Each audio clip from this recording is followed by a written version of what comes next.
आप आ गए? हाँ, मैं आ गया।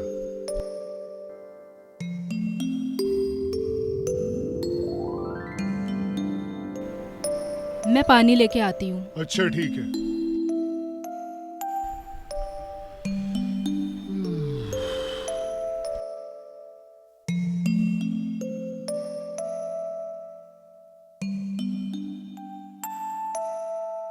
अरे बैठो बैठो।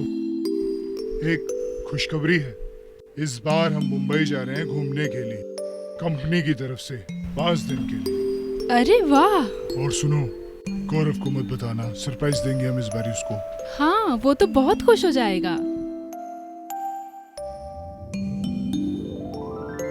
अरे वाह, पापा आप आ गए? हाँ, आ गए।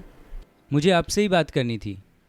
मैं सोच रहा था कि क्यों ना कुछ दिनों की हम छुट्टियां लेके हम लोग गांव जाएं। क्या कहते हो, है ना मस्त आइडिया? बेटा, हम तो सोच रहे थे कि हम मुंबई जाएं, एक अच्छी सी वेकेशन हो जाएगी। मैं सोच रहा था तुम खुश होगे। अरे नहीं पापा, मैं गांव जाने में ज़्यादा खुश हूँ। ठीक है, हम गांव जाएंगे बस 1 दिन के लिए, वहां से फिर सभी मुंबई जाएंगे। ओह ये डन।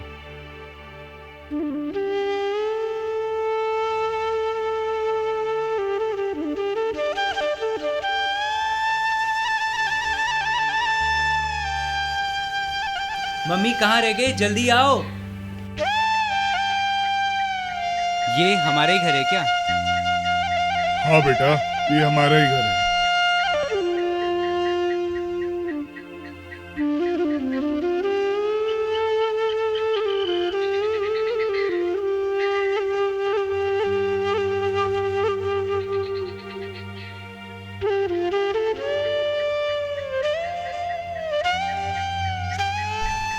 मेरा बचपन यहीं गुजरा है। अच्छा। और मेरी पढ़ाई भी यहीं से हुई है। आज यहाँ का पढ़ा हुआ लड़का एक यूनिक कंपनी का वाइस प्रेसिडेंट है। पापा आप कितने साल बाद आए हो गाँव? 23 साल बाद बेटा। तुमको और अपने को काबिल बनाने में कभी टाइम ही नहीं मिल पाया यहाँ आने का। तो क्या आप काबिल बने या मुझे काबिल बनाया? क्या मतलब, क्या कहना चाहते हो? आज मैं यूनिक कंपनी का वाइस प्रेसिडेंट हूँ और अपने बेटे को इतने अच्छे कॉलेज में पढ़ा रहा हूँ, तभी मैं आज इतना काबिल हूँ। हाँ पापा, आप बहुत काबिल हैं। गांव के लिए आपने कितना कुछ किया है। वो कहते हैं ना, चैरिटी बिगिंस एट होम। चलो गांव को छोड़ो, अपने ही घर को देख लो। 23 साल हो गए, आपने अपने घर को कभी मुड़ के नहीं देखा। आप कभी सोच भी नहीं सकते दादाजी ने आपके बिना 23 साल कैसे गुजारे होंगे, कैसे एक एक पल काटा होगा इस झोपड़ी में। जबकि उनका काबिल बेटा एक यूनिक कंपनी का वाइस प्रेसिडेंट है। जितनी खुशी उनको अपने बेटे की तरक्की बताने में होती होगी, उससे कई ज्यादा गम उनको अपनी हालत बयां करने में होती होगी। यहाँ तो कुछ भी नहीं है। बेचारे कैसे अपनी गुजर बसर करते होंगे। और रही बात मुझे काबिल बनाने की, तो आओ पापा, आपने मुझे बहुत काबिल बनाया। इतना काबिल हूँ कि मुझे मेरी लैंग्वेज नहीं आती, मेरा कल्चर नहीं पता। पापा आपको पता है, जिस कॉलेज की आप अभी बात कर रहे थे, वहाँ हरियाणा, गुजरात, महाराष्ट्र, पंजाब सब जगह से बच्चे आते हैं। जो पंजाब से आता है उसको पंजाबी आती है, जो हरियाणा से आता है उसको हरियाणवी आता है, जो महाराष्ट्र से आता है उसको मराठी आती है, और पापा जो गुजरात से आता है उसे गुजराती आती है। क्या हमारी कोई लैंग्वेज नहीं? क्या हमारा कोई कल्चर नहीं? अगर हमारा कोई कल्चर है, कोई लैंग्वेज है, तो फिर आपने हमें सिखाया क्यों नहीं? कहीं ऐसा तो नहीं कि आपको खुद शर्म आती है सब कुछ बोलने में? जिस लैंग्वेज ने, जिस कल्चर ने आपको इतना बड़ा वाइस प्रेसिडेंट बनाया, आप उसी कल्चर को भूल जाना चाहते हैं? गौरव, चुप कर। इस तरह से पापा से बात करी जाती है? इसीलिए लेके आया तो तू हमें यहाँ पे? बात करने की तमीज नहीं है? आप दोनों सोच रहे होगे ना कि मैं आपको क्यों सुना रहा हूँ, क्यों बता रहा हूँ? इस लेटर की वजह से।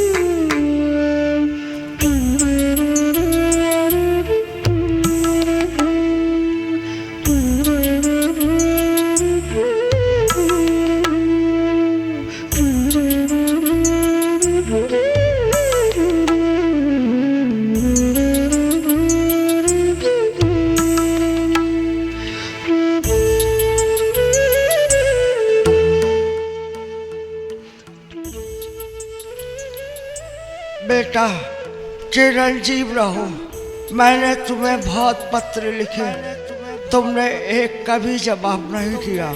और बेटा तुम सबके बिना यहाँ मन नहीं लगता। हर समय तुम्हारे आने का इंतजार करता हूँ कि कोई दिन तो ऐसा आएगा जब तू इस बूढ़े बाप से मिलने आएगा। अब तो मेरा चुनमुन, मेरा नाती भी बड़ा हो गया होगा। इस दादा की बूढ़ी आंखें अपने नाती को देखने के लिए तरस रही है। इससे पहले ये बूढ़ी आंखें बंद हो जाएं, एक बार तो यहाँ आ जा बेटा।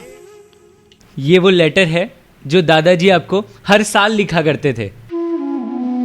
23 सालों से लिख रहे हैं, हमारे बारे में पूछ रहे हैं, आपको बुलाया करते थे, लेकिन आपको कभी कोई फर्क ही नहीं पड़ा।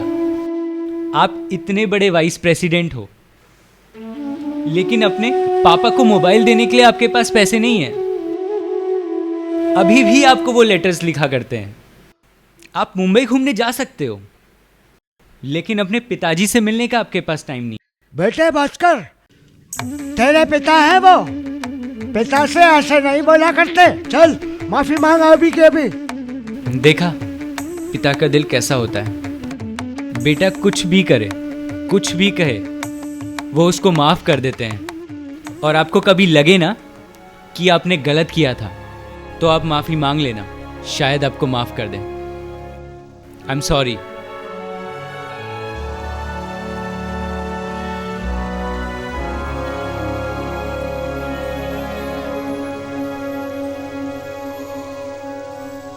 अरे बाबा जी, मैं आपकी मदद कर देता हूँ। नहीं बेटा, ये तो हमारा रोज का काम है। आपके घर में कोई नहीं है क्या जो आपकी मदद कर सके? हम यहाँ अकेले रहते हैं। हमारे 3 बेटे हैं जो दिल्ली में रहते हैं।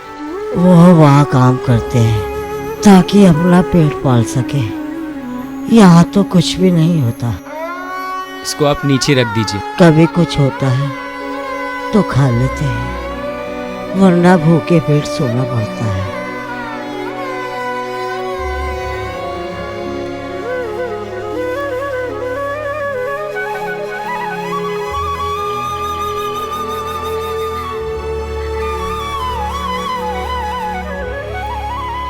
दादाजी, दादाजी, हाँ नाती, क्या हुआ? मुझे यहाँ की सारी परेशानियों का कारण पता चल गया है। अच्छा, क्या कारण है? यहाँ रोजगार नहीं है। अगर हम रोजगार लेके आए, सेल्फ एम्प्लॉयमेंट, तो ये सब कुछ सॉल्व हो जाएगा। क्या सेल्फ एम्प्लॉयमेंट? सेल्फ एम्प्लॉयमेंट नहीं दादाजी, सेल्फ एम्प्लॉयमेंट यानी स्वरोजगार। आप ऐसा करिए, पूरी पंचायत बैठाइए, मैं आपको बताऊंगा कि इसका कारण क्या है और इसका हम सल्यूशन ढूंढेंगे। आप सभी को यहाँ किसी खास मकसद से बुलाया गया है। क्या आप में से किसी को पता है कि पलायन का सबसे बड़ा कारण क्या है? मैं आपको बताता हूँ, बेरोजगारी। और अगर हम साथ हो जाएं, तो इसे खत्म कर सकते हैं। अगर सबको जागरूक करें स्वरोजगार ला सकते हैं। पर हम ये सब करेंगे कैसे? स्वरोजगार लाएंगे कैसे? हम एक सोसाइटी बनाएंगे जिसको आपके ही गांव के कुछ पढ़े लिखे लोग चलाएंगे, और इसकी रिपोर्ट हर महीने हम गांव वालों के सामने रखेंगे। इस गांव में 40 फैमिलियां रहती हैं और हर घर में 2 से 3 गाय हैं। उस हिसाब से हमारे पास 80 से 90 गाय होती, जिसमें से दूध, दही, घी आदि का प्रोडक्शन होगा। और जो भी उसका वेस्ट मटेरियल होगा, यानी गोबर या गौत होगा, उसका भी हम यूटिलाइज यानी प्रयोग कर सकते हैं। जैसे कि हम गाय के गोबर के उपले बना के हम छोटी छोटी फैक्ट्रियों में बेच सकते हैं, और हम ऑर्गेनिक फार्मिंग कर सकते हैं, जिससे हमारा गांव बहुत तरक्की करेगा।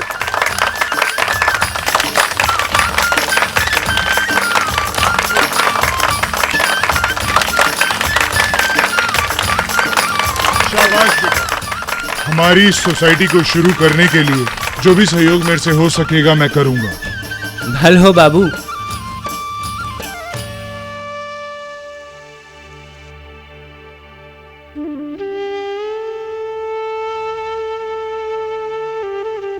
एक सर्वे के मुताबिक आने वाले 40 से 50 सालों में हमारी संस्कृति कुमाऊनी भाषा विलुप्ति की कगार पर होगी, और हम इसके सिर्फ एक मूक दर्शक होंगे। अगर हम सफल हैं या धनवान हैं, तो क्या हमें अपनी संस्कृति को भूल जाना चाहिए? जिस देवभूमि ने हमें इस काबिल बनाया, क्या हमारा कोई दायित्व नहीं होता कि हम उसे खोखला होने से बचाएं और उसकी रक्षा करें? क्या जवाब देंगे हम अपने आने वाली पीढ़ी को कि क्यों ना बचा पाए हम अपनी संस्कृति को, क्योंकि हम लापरवाह और स्वार्थी हो गए थे? अगर अभी नहीं होगा तो शायद फिर कभी नहीं होगा। मैं विकास कतीरा अपनी पूरी टीम के साथ ये प्रतिज्ञा करता हूँ कि मैं अपनी लोक संस्कृति से जुड़ूंगा और इसकी रक्षा करूंगा। क्या आप इस मुहिम में मेरा साथ देंगे?